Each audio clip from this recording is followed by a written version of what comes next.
ব্যবসার কথা কোরআনের কারিমে এসেছে। আচ্ছা, অর্থনীতি কেমনে আপনি বাস্তবায়ন করবেন ভাই সাহেব? কোরআন থেকে আমি বলছি, প্রতিদিন আপনি বলুন আল্লাহ আমার সাথে আছেন, কারণ আল্লাহ আমাকে দিমাগ দিয়েছেন, কোরআন দিয়েছেন, কেমনে আমি চলবো? আপনারা শুনলে অবাক হবেন। আজকে মুসলমানের ছেলেরা শিক্ষা অর্জন করে চাকরির পিছনে ঘুরে। আরে আমার নবী চাকরির পিছনে ঘোরার জন্য শিক্ষা দেন নাই।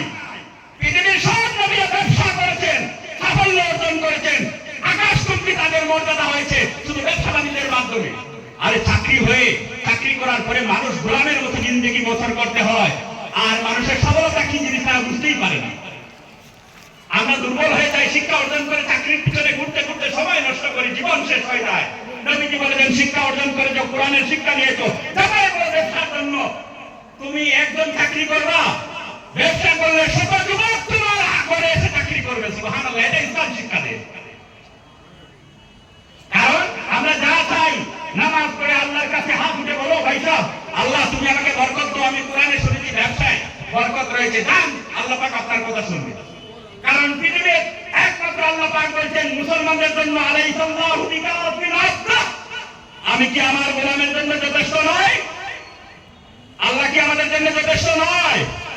ইনশাআল্লাহ বলো, ইনশাআল্লাহ। ভাই সাহেব, আমরা যা খুঁজি তা আল্লাহ শুনে কেন? শুনো, ফিলিস্তিনের একটা নিউজ আমার মনে পড়ে গেল এই মুহূর্তে। একটা ছোট্ট বাচ্চি, ছোট্ট একটা বাচ্চা, 7 বছরের একটা বাচ্চি, তার সামনে ইসরায়েল সৈন্যরা তার বাবাকে ঘরবন্দি করে হত্যা করলো, শহীদ করে দিল। ছোট্ট বাচ্চাটি কাঁদতেছে, ও ইহুদিরা, জালিম সৈন্যরা, তোমরা আমার মাকে আমার সামনে হত্যা করে দিলা, আমার বাবাকে হত্যা করলো আমার সামনে। আমি ছোট বাচ্চা, হাতিয়ার উঠাবার শক্তি নাই। তোমরা এই যে অন্যায় ভাবে আমার মা বাপকে আমার সামনে মেরেছো, কোনো প্রতিবাদ করার ভাষাও নাই, শক্তিও নাই। কিন্তু আমি মুসলমানের সন্তান, আমি ছোট বাচ্চা, আমি সব কুলে কুলে আমার আল্লাহর কাছে বলবো, তোমরা আমাকে মেরে দাও, আমিও শহীদ হয়ে যেতে চাই। আজকে আমার মা বাপের সাথে আমিও শহীদ হতে চাই। আর আমি যখন কবরে যাব, আমার আল্লাহর সাথে দেখা হবে, আমি সব আমার মা বাপের বিচারটা খুলে খুলে আল্লাহর কাছে বলবো। বলো সুবহানাল্লাহ। ছোট্ট বাচ্চাটি 2 হাত উঁচু করে বলছে, ও ইহুদিরা, তোমরা আমাকে মেরে ফেলো, আমি আল্লাহর সামনে যেতে চাই, সেখানে গিয়ে আমার মা বাপের বিচার দেব, আমার বিচার আল্লাহ করবে ইনশাআল্লাহ। যেহেতু আল্লাহ বলছেন গড উইথ মি, আল্লাহ আমার সাথে আছে। বলো সুবহানাল্লাহ। বেশি দিন হলো না ভাই সাহেব, যে আমেরিকার কারণে আজকে ইসরায়েল মুসলমানের কেন্দ্রস্থল, মুসলমানের সম্পদ, ফিলিস্তিনকে ধ্বংস করতেছে, যে আমেরিকার টাকা দিয়ে মুসলমানদেরকে হত্যা করা হচ্ছে। লস অ্যাঞ্জেলেসের নিউজ তোমরা শুনেছ, আসাম নয়, উত্তর পূর্বাঞ্চলের মতো জায়গা, বড় বড় বিল্ডিং, শত শত বিল্ডিং বসে ছাই হয়ে গেল। সুপার পাওয়ার আমেরিকা, তার কোন শক্তি হলো না একটা বিল্ডিং কেও শুধু আগুন থেকে রক্ষা করার। বলে সুবহানাল্লাহ। সুপার পাওয়ার আমেরিকা আজকে দিনের মতো মুসলমানদের কাছে হাত পাতলে, মুসলমানেরা আগুন থামানো আমার পক্ষে সম্ভব নয়। আমার ফায়ার ব্রিগেড শেষ হয়ে গেল, আমার পানি বহন করার গাড়িগুলি শেষ হয়ে গেল, আমার ফায়ার ব্রিগেডের বাহিনীগুলি ধরে ধরে শেষ হয়ে গেল। আমি শুনেছি তোমাদের নবী বলেছেন আগুন বন্ধ করতে হলে আযান দিয়ে বন্ধ হয়ে যায়। ও মুসলমানেরা, অন্তত পক্ষে আযান দিয়ে আমাদেরকে সাহায্য করবেন। সুবহানাল্লাহ। ভাই সাহেব আরো অবাক হয়ে যাবে, আমি যে বলেছি আল্লাহ আমাদের সাথে আছেন, শুনলে অবাক হবেন। লস অ্যাঞ্জেলেসের মধ্যে হাজার হাজার ঘর বাড়ি ছাই হয়ে গেল, 20 থেকে 25 তলা 100 তলা বিল্ডিং ছাই হয়ে গেল, কিন্তু আজ পর্যন্ত একটা মসজিদেরও কোনো ক্ষতি হয় নাই। বলো সুবহানাল্লাহ। চিৎকার দিয়ে বলেন আল্লাহু আকবার। এটাই হলো ইসলাম, এটা হলো ইসলামের সৌন্দর্য। সুতরাং আল্লাহ পাক আমাদের সাথে আছে। কার সাথে আছেন? 3 নম্বর আমরা প্রতিদিন বলবো আল্লাহ আমাদের সাথে আছেন। আল্লাহ কার সাথে আছেন? 4 নম্বর যে কথাটা আমরা প্রতিদিন বলবো, যদি জীবনে সফলতা অর্জন করতে চাও, আলিমেরা, মুসলমানের বাচ্চারা, মাদ্রাসার ছাত্ররা, মনে রাখো, তোমাদেরকে সফলতা অর্জন করতে পৃথিবীর কোন শক্তি ধরে রাখতে পারবে না। 4 নম্বরে তোমরা বলবে, আই এম দা উইনার, আমি বিজয়ী। আই এম দা উইনার, আমি বিজয়ী, আমি জয়লাভ করেছি। আমি বিজয়ী। এভাবে বিজয়ী জানেন, একজন মানুষ মায়ের গর্ভে আসার আগে মানুষের দিন যখন মায়ের গর্ভে ধরে, যেটাকে আমরা বীর্য বলি, একবার মেলামেশা করলে বীর্য যেটা মায়ের গর্ভে চলে যায় স্বামী থেকে, এই বীর্যের মধ্যে ডিম থাকে, শুক্রাণু থাকে 40 কোটি। কতটা থাকে? 40 কোটি শুক্রাণু থাকে। আর 40 কোটি ডিম থেকে বাচ্চা ফুটে শুধু একটা। কয়টা? একটা। চিন্তা করেন, 40 কোটি ডিমের মধ্যে থেকে একটা ডিম ফুটালো। আল্লাহ এই 60 লক্ষ ডিম পারে, 60 লক্ষের 60 লক্ষ বাচ্চা ফুটায়। বিদায় সমগ্র পৃথিবীবাসী জলের মতো ইলিশ ভক্ষণ করে ইলিশ শেষ হয় না। দাদার ইলিশের কমতি আছে? যা চাইবে ইলিশ মাছের অর্ডার করুন। সুপার দেশের মেয়ের বিয়া, 5 লক্ষ ইলিশ চাই, মুহূর্তে হাজির। পুলিশ সুপারিনটেন্ডেন্ট সাহেবের মেয়ের বিয়া, 5 লক্ষ ইলিশ মাছের সংগ্রহ করতে হবে, মুহূর্তে হাইলাকান্দি বাজার থেকে সংগ্রহ হয়ে যাবে। হবে না? কিন্তু মানুষের যে শুক্রাণুর যে ক্ষমতা ছিল, যে বাচ্চা 40 কোটি, এটা যদি ফুটাতো পৃথিবীতে মানুষের পা রাখার জায়গা পাইতো? বলে 40 কোটি দিনের মধ্যে আল্লাহ পাক আপনাকে একজনকে বাছাই করেছেন। সুতরাং আমি বিজয়ী। 40 কোটির মধ্যে বাছাই করে আল্লাহ পাক পৃথিবীতে আমাকে ছেড়েছে, আমাকে বাঁচিয়েছে, আমাকে দিয়েছেন। সুতরাং পৃথিবীর মধ্যে আমি উইনার। সব দিন আমি বলবো আমি বিজয়ী, আমি উইনার। আপনি সফল হবে ইনশাআল্লাহ। 5 নম্বর যে কথাটা ইসলাম মেসেজ যে বিশ্ববাসীকে, পৃথিবীর মানুষেরা সফলতা অর্জন করতে চাইলে 5 নম্বর বলবা টুডে ইজ মাই ডে। আজকে আমার দিন। আমার আল্লাহ আমার সাথে আছে, কোরআন নামক সংবিধান আমার কাছে আছে, আমি যা চাই তা করার জন্য আগল আছে। আজকে আমার শেষ দিন, আমি যা চাই তা করতে পারবো। এটা একমাত্র শিক্ষা যে কোরআনের শিক্ষা। বলো সুবহানাল্লাহ। ভাই সাহেব, কোরআন এই যে কথাটা বলেছে, এই কথাটা যদি আমরা রাখি, মাথার মধ্যে রাখি, ভাই সাহেব, পৃথিবীর প্রধানমন্ত্রী হওয়া কি কঠিন ব্যাপার? প্রেসিডেন্ট হওয়া কি কঠিন ব্যাপার? আচ্ছা, ভারতে কি মুসলমান প্রেসিডেন্ট হতে পারে না? ডক্টর আবুল কালাম আজাদের নাম শুনেছেন আপনারা? তিনি এই তার একটা বই আমি দেখেছি, তিনি এই 5টা বাক্য বলতেন। আবুল কালাম আজাদ প্রতিদিন 5টা বাক্য বলতেন। এই 5টা কথা তিনি বলতেন। ভারতের মুসলমানদের মধ্যে সর্বাধিক যে শ্রেষ্ঠ, পৃথিবীর মধ্যে শ্রেষ্ঠ বিজ্ঞানী, পৃথিবীর মধ্যে শ্রেষ্ঠ মুসলিম সন্তান ছিলেন, দেশকে উজ্জ্বলতার দিকে সফলতা অর্জন করার জন্য শ্রেষ্ঠ ভূমিকা রেখেছেন ডাক্তার আবুল কালাম আজাদ। তিনি একজন মসজিদের ইমামের সন্তান ছিলেন। বলো সুবহানাল্লাহ। আজকে বিনা ভোটে, বিনা প্রতিদ্বন্দ্বিতায় তাকে প্রেসিডেন্ট বানানো হলো ভারতের মতো দেশে। আর কারণ কি? এই 5টা থিওরি তিনি, এই থিওরির উপর তিনি চলতেন। সুতরাং মুসলমান মাদ্রাসার ছাত্ররা, তোমরা এই পৃথিবীর শ্রেষ্ঠ সম্পদ, কারণ তোমরা কোরআন পড়ো। কোরআন হচ্ছে, আরে ভাই সাহেব, বিজ্ঞানী হওয়ার জন্য আমি আগেই বলেছি সায়েন্স মিডিয়ামে পড়া লাগে না, কোরআন পড়ো। কোরআনে এক একটা ব্যাখ্যা, আয়াতের ব্যাখ্যা শুনলে অবাক হয়ে যাবেন আপনারা। আল্লাহ পাক বলেছেন, কুল্লাউ কানাল বাহরু মিদাদান লিকালিমাতি রাব্বি ওয়ালাউ জাইনা বিমিসলিহি মাদাদা। আমি আল্লাহ পাকের এক একটা কালাম, এক একটা ওয়ার্ডের যদি ব্যাখ্যা যদি করতে হয়, এই পৃথিবীর সমুদ্রে যত জল রয়েছে, এই পৃথিবীর জমিনে যত জল রয়েছে, সবকে যদি খালি বানানো হয়, আর সমগ্র পৃথিবীর গাছ বৃক্ষ সরলতাকে কলম বানানো যদি হয়, আর মানুষ যদি এই খালি আর কলম দিয়ে লিখতে হয়, পৃথিবীর আল্লাহ পাক যে বিধান দিয়েছেন, যে কালামগুলো নাযিল করেছেন, কালামের ব্যাখ্যা লিখতে শেষ করা যাবে না। বলে সুবহানাল্লাহ। এটা মুসলমানদের সম্পদ। আজকে ইহুদ নাসারারা তারা চালায় এই কোরআনের থিওরি দিয়ে আজকে পৃথিবীকে কি করছে? কন্ট্রোল করছে। আপনারা শুনে অবাক হবেন, মাওয়ারির বাচ্চারা চাকরির পিছনে ঘুরে না। কোন মাওয়ারি চাকরি করতে দেখেছো? তারা ব্যবসা করে। কি করে? তারা ব্যবসা করে। আজকে ভারতের অর্থনীতি মাওয়ারির হাতে। কেন? তারা কোরআনের থিওরিকে মেনে নিয়েছে।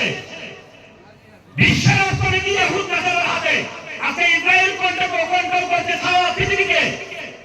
ট্রেনিং এর নামে ইসরায়েল মানুষের হাত থেকে লক্ষ লক্ষ কোটি কোটি টাকা সংগ্রহ করছে, আর ভারতবাসী মানুষ আমরা রয়েছি চাকরির পিছনে ঘুরছে। আরে ভাই সাহেব, মুসলমান হওয়া লাগবে। আমন্ত্রণ জানাই, কোরআনের থিওরি অবলম্বন করো। ভারতকে পৃথিবীর শ্রেষ্ঠ রাষ্ট্র হতে পৃথিবীর কোন শক্তি দবাই রাখতে পারবে না। শুধু মাদ্রাসা শিক্ষার ব্যাপারে আমি আরেকটি কথা বলবো, মাদ্রাসা শিক্ষা অর্জন করলে আপনার বাচ্চা বিফল হবে না ভাইসাব, দুনিয়ায় শিক্ষিত হবে, আখিরাতেও সে সম্মানী হবে। ভাইসাব আপনারা জানলে অবাক হবেন, এই দেশকে স্বাধীন করতে হলে কোরআন সময় সর্বশ্রেষ্ঠ ভূমিকা যারা রেখেছে মাদ্রাসার আলিমেরা রেখেছে। আপনারা জানেন ৫৭,৭০০ আলিমেরা শহীদ হয়েছেন, শুধু আলিমেরা। এই দেশ, আমি সিনায় হাত দিয়ে বলছি, আমার আলিমেরা এই দেশ স্বাধীন করার জন্য জীবন দিয়েছেন। ৫৭,৭০০ আলিমেরা জীবন দিয়েছে। যদি তারা জীবন না দিত, আজকে আমরা আজও ব্রিটিশের গোলাম হিসাবে থাকতাম। মাদ্রাসা হলো সেই প্রতিষ্ঠান, যে প্রতিষ্ঠানগুলিতে সর্বপ্রথম ইংরেজি ভাষা শিক্ষা করা হারাম ঘোষণা দেওয়া হয়েছে। কারণ ব্রিটিশরা আমার দেশকে শাসন করার জন্য ইংরেজি শিক্ষা বাধ্যতামূলক করেছিল। আমাদের উত্তরসূরিরা, দাড়িওয়ালা, পাঞ্জাবিওয়ালা, টুপিওয়ালা, তারাই ইংরেজি শিক্ষা হারাম ঘোষণা করে দিয়েছে দেশের স্বার্থে। এটা হলো বিউটি অফ ইসলাম। মাদ্রাসা হলো বিউটি অফ ইসলাম, আর দেশের শক্তি হলো মাদ্রাসা।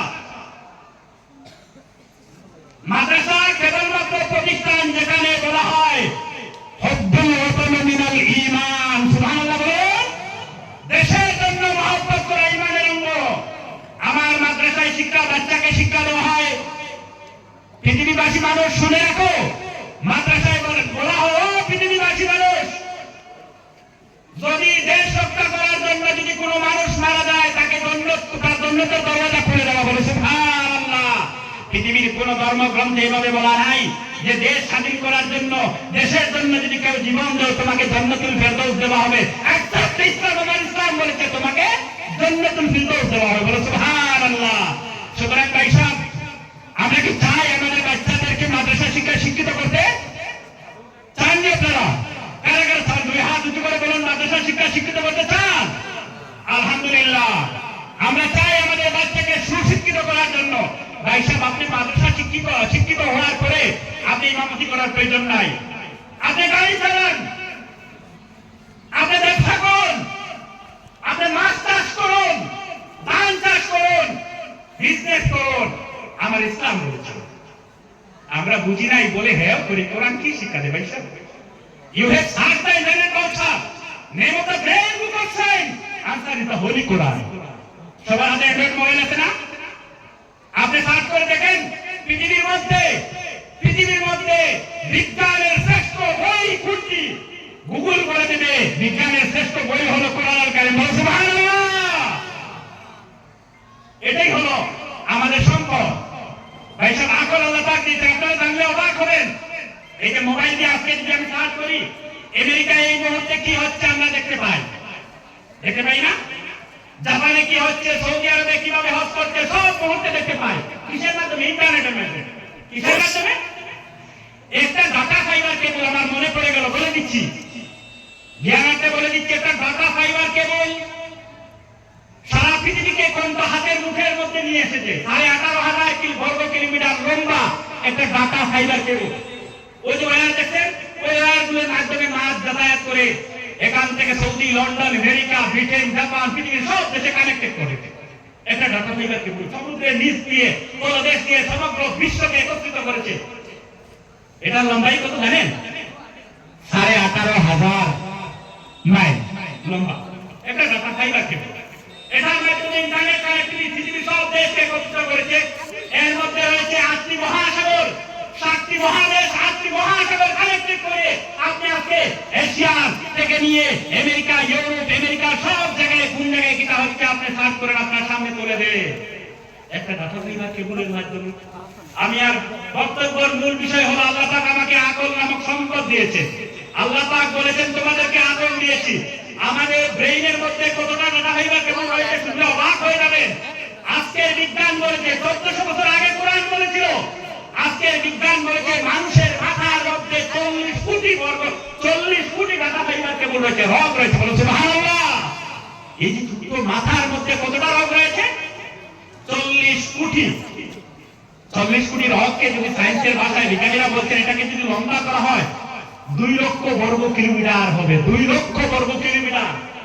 আরে ভাই সাহেব, 18,500 বর্গ কিলোমিটারের ঢাকা ফাইবার কেবল দিয়ে যদি সমগ্র বিশ্ব আমার হাতের মুঠার মধ্যে চলে আসে, মানুষের বানাই ঢাকা ফাইবার কেবলে যদি চলে আসে, আমার আল্লাহ যিনি পৃথিবী সৃষ্টি করেছেন, কায়নাত সৃষ্টি করেছেন, তার বানানো 2 লক্ষ বর্গ কিলোমিটার ঢাকা মাথার মধ্যে ব্রেইনের এই কেবল যদি আমরা কাজে লাগাই কোরআন দিয়ে, শুধু পৃথিবী নয়, কায়নাত মানুষের হাতের মধ্যে চলে আসবে। বলি সুবহানাল্লাহ। আমাদের কি সম্পদ দিয়েছি আল্লাহ আমরা জানি না, বিদায় আমরা ঘুরতেছি। ব্রেইনটা কাজে লাগা। আপনার কাছে 5 টাকা আছে, 5 টাকা নিয়ে আপনি অর্থনীতি সফল হওয়ার জন্য 5 টাকার ব্যবসায় নামে যান। ভাই সাহেব, আমরা যুবকেরা, মুসলিম যুবকেরা বলি আমার কাছে অর্থ নাই, কেন আমি ব্যবসা করবো? আরে ভাই সাহেব, আপনার কাছে কি 5,000 টাকাও নাই? আপনি কেন গরিবি নিলেন? ইসলাম গরিবি পছন্দ করে না। ইসলাম চায় না মুসলমান আল্লাহর গোলামেরা গরিব থাকুক, এটা ইসলাম চায় না। নবীজি অর্থনীতি প্রতিষ্ঠা করে দিয়েছেন। আমি দেখতে চাই না যে সব মানুষ যাকাত দেয়, আমি চাই সব মানুষের যাকাত দেয়, সব মানুষ ধনী হোক, এটা আমি চাই। নবীজি ব্যাংক তৈরি করেছিলেন, আমরা জানি বাইতুল মাল নামে ব্যাংক তৈরি করেছিলেন, গরিব সম্প্রদায়কে ব্যবসার মধ্যে চাপিয়ে দিয়ে কিভাবে অর্থনীতিকে মজবুত করা যায় তার জন্য নবীজি ব্যাংক তৈরি করেছিলেন। হাদিস শরীফে এসেছে বাইতুল মাল নামে একটা ব্যাংক তৈরি করেছিলেন মসজিদে নববীতে। আরে ভাই সাহেব, 2,000 টাকা নিয়ে আপনি গরমের দিনে বরফের বাক্স নিয়ে রাস্তায় নেমে যান, বিকালবেলা অন্তত 1,000 টাকা নিয়ে ঘরে ঢুকতে পারবা। এটা ইসলাম শিক্ষা দেয়। 300 টাকা আছে আপনার কাছে, 300 টাকা আছে, আপনি 300 টাকার হিসাবে ব্যবসায় যান। এই 300 টাকা আগামী সূর্য ডুবার আগে 500 টাকায় পরিণত হয়ে যাবে। চাকরির পিছনে ঘুরবা না ভাই সাহেব। আমি চাকরি করেছি, ছেড়ে দিয়েছি। আমাকে ইসলাম কোরআন শিখার পরে আমি অন্ধকার থেকে আলোর দিকে এসেছি। আমি শুধু নামাজ রোজা হজের মাসলা কোরআনে দেখি নাই, আমি কোরআনে যা দেখেছি কিয়ামত পর্যন্ত দেখতেই যাবো, থাকবো, সফলতার থিওরি শেষ হবে না। বলুন সুবহানাল্লাহ। ভাই সাহেব, আমাদের যুবকরা দুর্বল হয়ে যায়, অর্থ নাই, ব্যবসা বাণিজ্য করার ক্ষমতা নাই, কেমনে আমরা চলবো? কোরআনে চলে আসো, কোরআনের থিওরি নাও। যদি তুমি শিক্ষা দিতে না পারো, তোমার বাচ্চাকে শিক্ষা দাও, একদিন সে পৃথিবীর শ্রেষ্ঠ শিক্ষায় শিক্ষিত হয়ে যাবে। আমাদের শ্রেষ্ঠ সম্পদ কোরআনুল কারীম এবং আকলকে কাজে লাগাতে হলে মাদ্রাসায় আসতে হবে। আপনারা জানেন না, শিক্ষার বড়াই দেখান। পৃথিবীবাসী শুনে রাখো, আজকে এই দেশ স্বাধীন ভারতের প্রথম শিক্ষামন্ত্রী যিনি ছিলেন মৌলানা আবুল কালাম আজাদ, জানেন না? স্বাধীন ভারতের প্রথম এডুকেশন মিনিস্টার তিনি মৌলানা আবুল কালাম আজাদ। আমার মতো পাগল দাড়িওয়ালা টুপিওয়ালা ছিলেন। সুবহানাল্লাহ বলবা না? ইসলাম সবচেয়ে বেশি শিক্ষার অধিকার দেয়, কারণ ইসলাম একমাত্র ধর্ম যে সম্পূর্ণ জীবন ব্যবস্থা, কমপ্লিট কোড অফ লাইফ, সম্পূর্ণ জীবন ব্যবস্থা শিখায়। এই শিক্ষা দিয়েছেন ওলিয়া উলিয়ারা। যেহেতু ইসলামের সব মহফিল, যদি না বলি আর একটা কথা, তাহলে আমার মনে হয় শোভনীয় হবে না আমার আজকের বক্তব্যটা। আপনাদের অসুবিধা হচ্ছে? ভাইসা অসুবিধা হচ্ছে? আমি চাই আপনারা পরিবর্তন হন। আমি চাই আমাদের উত্তরাধিকারীরা সাফল্য অর্জন করুক, ওদের হাতে অর্থনীতি চলে আসো। কারণ মুসলমান গোলাম হিসাবে বাঁচতে চায় না, আমরা গোলাম হিসাবে বাঁচতে চাই না। আমরা রাজাবাদশার দল, এই দেশকে হাজার হাজার বছর শাসন করেছেন আলিমেরা, মুসলমানেরা। সুলাইমানের নাম শোনান নাই আপনারা? সারা বিশ্বের রাজা তিনি ছিলেন সুলাইমান, তিনি আমাদের পয়গম্বর, আমাদেরকে শিক্ষা দিয়েছেন। সুবহানাল্লাহ।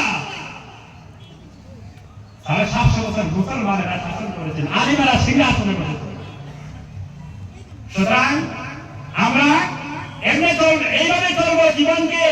কোরআনের জীবনে জীবন দিত যদি আমরা করি, কোরআনের শিক্ষায় যদি আপনার বাচ্চাকে শিক্ষিত করি, ওটার কসম টাকা আপনার পিছনে করবে, আপনি সামনের দিকে যাবেন, পৃথিবীর কোনো শক্তি আপনাকে দাবায় রাখতে পারবে না।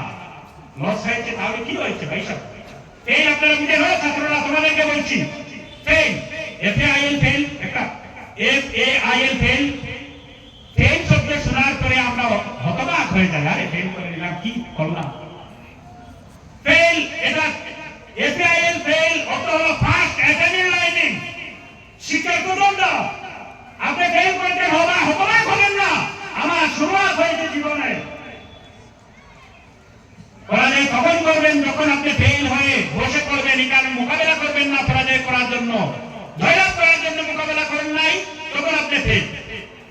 জীবনে ডাউন আসবে, কমজোরি আসবে, লস আসবে, এটা স্বীকার করতে হবে। ইসলাম বলে ups and down is a part and parcel of your life. জীবনে মানুষের উত্থান পতন এটা মানুষের জীবনের একটা অঙ্গ। সবাই শেষ হয়ে গেছে ভাই সাহেব, আমি অনেক আলিমদের সময় নষ্ট করে ফেলেছি, বেয়াদবি মাফ করবেন। আর আরেকটি কথা, আমার এই সাদ যিনি এখানে শুয়ে আছেন আউলিয়া কেরামদের ব্যাপারে আরেকটি কথা বলছি। এই যে মেসেজ গুলো বললাম কোরআনের মেসেজ, এটা আউলিয়া কেরামদের মেসেজ। কার মেসেজ? আউলিয়া কেরামরা এই মেসেজ দিয়েছেন বিশ্ববাসীকে, how to remove the corruption in the world. পৃথিবী থেকে কেমনে কারাপশন মুক্ত করা যায়। আমাদের বাণী ছিল ইসলামের মাদ্রাসার প্রথম মেসেজ হলো how to remove the corruption. আরে মাদ্রাসায় পড়লে পুলিশ বাহিনী গঠন করা লাগবে না। মাদ্রাসা শিক্ষায় যদি শিক্ষিত হতো পৃথিবীর বাসী মানুষ, পুলিশের প্রয়োজন হতো না। কেবলমাত্র মাদ্রাসায় বলে খবরদার চুরি করা যাবে না, পরের হক লুণ্ঠন করা যাবে না, এটা শিক্ষা মাদ্রাসা। দেশের জন্য জীবন দিতে হবে, মাদ্রাসায় দেয়। আউলিয়া কেরামরা, হক্কানি আউলিয়া কেরামদের আরেকটি পরিচয় বলে দিচ্ছি। হক্কানি আউলিয়া কেরাম তারা যাদের কবরের পাশে, যাদের মাজারের পাশে দিন শিকার মতো প্রতিষ্ঠান থাকে। এই জায়গায় একটা দিনী প্রতিষ্ঠান আছে, নিঃসন্দেহে উনি সৈয়দ নবীর বংশ এবং হক্কানি আল্লাহর ওলি ছিলেন। বলে সুবহানাল্লাহ। আপনারা ধরে নিবেন ভাই সব, যে যে মাজারের পাশে, যে যে আউলিয়া কেরামদের পাশে মাদারিসে ইসলামিয়া থাকবে, বুঝা যাবে উনি হক্কানি ওলি। যাকে যারা ওলি, যারা মানুষকে রাস্তা দেখাবার জন্য যারা এই পৃথিবীতে এসেছেন, তারা ওলি। কারণ তাদের সামনে তার জীবনটা এই রাস্তায় যাবে, আল্লাহ যা বলেছেন, নবী যা বলেছেন, এই রাস্তায় তাদের মিশন থাকবে। সুতরাং হক্কানি ওলি তারা যাদের দুনিয়া থেকে চলে যাওয়ার পরে তাদের কাছে কোরআনের তালিম বিদ্যমান। এটা অনেক সংখ্যা আমি বলছি, কোরআন থেকে বলছি, আমিও বলছি না ভাই সব। যাকে তাকে ওলি বলে নিজেকে বিভ্রান্ত করবেন না। ওলির সংজ্ঞা হচ্ছে, কোরআনের কারিমে এসেছে, আলা ইন্না আউলিয়া আল্লাহি লা খাউফুন আলাইহিম ওয়া লা হুম ইয়াহজানুন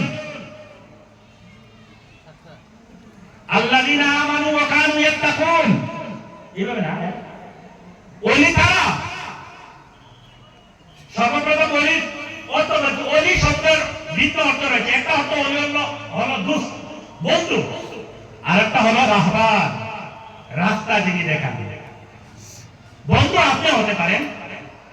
প্রত্যেক মানুষ, আম্বিয়া কেরামদের রাস্তা বন্ধ হয়ে গেছে, সাহাবায়ে কেরামদের রাস্তা বন্ধ হয়ে গিয়েছে, আর কেউ সাহাবী হতে পারবে না, তাবী হতে পারবে না, তবে তাবী হতে পারবে না, আইম্মায়ে মুজতাহিদিন হতে পারবে না, কিন্তু ওলি হতে পারবে ভাই সাহেব। আপনি ওলি হতে পারবেন। আপনি আল্লাহর গোলামি করে করে আল্লাহর নৈকট্য লাভ করুন, একদিন আপনি আল্লাহর বন্ধু হয়ে যাবেন। আর যারা আল্লাহর ইবাদত করতে করতে, একটা হাদিস বলে দিচ্ছি ভাই সাহেব, বুখারী শরীফের মধ্যে এসেছে, ওলিরা হচ্ছেন কারা, তাদের মধ্যে পাওয়ার কি, তারা কোত্থেকে এত শক্তি পায়, মানুষ ওলিদের এত সম্মান করে, আর তাদের এই কেরামত কোত্থেকে আসে, তাদেরকে দেখতে কেমন কেমন, কেমনে তারা অস্বাভাবিক মানুষের সামনে কিছু করে যায়, কেমনে সম্ভব? প্রথমে বলতো ওলি সবাই হতে পারবে, যেহেতু বন্ধু ওলি অর্থ। আরেকটা হচ্ছে ওলি যাকে অর্থ বলা হয় রাহবার। তিনি এই রাহবার নামক ওলি যদি হতে হয়, পথ দেখানোর জন্য যদি ওলি হতে হয়, তাহলে আলিম হওয়া শর্ত, কোরআন হাদিসের জ্ঞান লেখা শর্ত। আর আপনি নিজেকে আপনার বন্ধু হতে পারেন আল্লাহ। কিন্তু আউলিয়া কেরামদের ব্যাপারে হাদিস শরীফে এসেছে, ওরা ফরজগুলি আদায় করবে, তাকওয়া অর্জন করবে, আর আমার নিকটস্থ এতটা করিব হবে, এক সময় আসবে বন্ধুত্ব স্থাপন হয়ে যায়। আমি বুখারী শরীফের হাদিসের অর্থ বলছি। আরেকটা সময় আসবে বন্ধুত্বের মধ্যস্থলে আমারও মহব্বত হয়ে যায়, আমারও বন্ধুত্ব হয়ে যায়। শুধু তাই নয়, এক পর্যায়ে হয়ে যাওয়ার পরে তার মুখের মধ্যে আমি চলে যাই, তাদের হাতের মধ্যে আমি চলে যাই, তাদের পায়ের মধ্যে চলে যাই, তাদের কানের মধ্যে চলে যাই। তার মানে হলো ওলিদের হাতের উপর আল্লাহর কুদরতি হাত হয়ে যায়। তারা এই হাত দিয়ে যা করেন আল্লাহ পাক করেন, বলে সুবহানাল্লাহ। ওলিদের চোখের মধ্যে আল্লাহ পাকের নজর পড়ে যায়, কুদরতি নজর দেখে ওলিদের পায়ের মধ্যে আল্লাহর কুদরতি কদম পড়ে যায়। ওলিরা যেদিকে পা দিয়ে আল্লাহ পাক পরবর্তীকার আলামিনের বাঁচানো রাস্তায় পা দেয়। শুধু তাই নয় ভাই সাহেব, ওলিরা হাত তুলে যা খুঁজে, আমি আল্লাহ হাদিসে করছি, আল্লাহ পাক বলছেন, আমি তারা আমার কাছে যা খুঁজে আমি তা কবুল করে নিই। সুতরাং ভাই সাহেব, আমরা ওলির দরবারে এসেছি এখান থেকে ফয়েজ নেবার জন্য। কোরআনুল কারীম, আমি আগে বলেছি কোরআন ছাড়া একটা কথা বলবো না। কোরআনুল কারীম বলেছে ইন্না রাহমাতাল্লাহি কারীবুম মিনাল মুহসিনিন। আল্লাহ পাক মানুষকে কি দেন? রহমত। কি দেন? মানুষ, আমরা রহমত নেবার জন্য এসেছি তো। রহমত কোথায় বাবা? শোনো, রহমত কোরআন বলছে। ও ভাই সাহেব, রহমত কোথায় বাবা? শুনে নাও, ইন্না রাহমাতাল্লাহি কারীবুম মিনাল মুহসিনিন। নেককার যারা আছেন তাদের পাশে যাও, তাদের পাশে গেলে রহমত পাবা। আল্লাহ পাক আমাদেরকে যেহেতু এক নেক ওলির মাজারে, নেক ওলির মাজারে ইসলামিয়ার ভাষণিক জলসায় উপস্থিত হওয়ার তৌফিক দিয়েছেন, ওলির ফয়েজ দিয়ে যেন আমাদেরকে ফয়জিয়াত করেন, এই বলে আমার সংক্ষিপ্ত বক্তব্য এখানে শেষ করছি। আমি নগণ্যের জবান থেকে যদি কোনো কটু কথা বাহির হয়ে যায়, যদি কোনো বেয়াদবি হয়ে যায়, আল্লাহ রাস্তে ইসলামের একটা গোলাম মনে করে আমাকে ক্ষমা করে দেবেন। আসসালামু আলাইকুম ওয়া রাহমাতুল্লাহি তাআলা ওয়া বারাকাতুহু।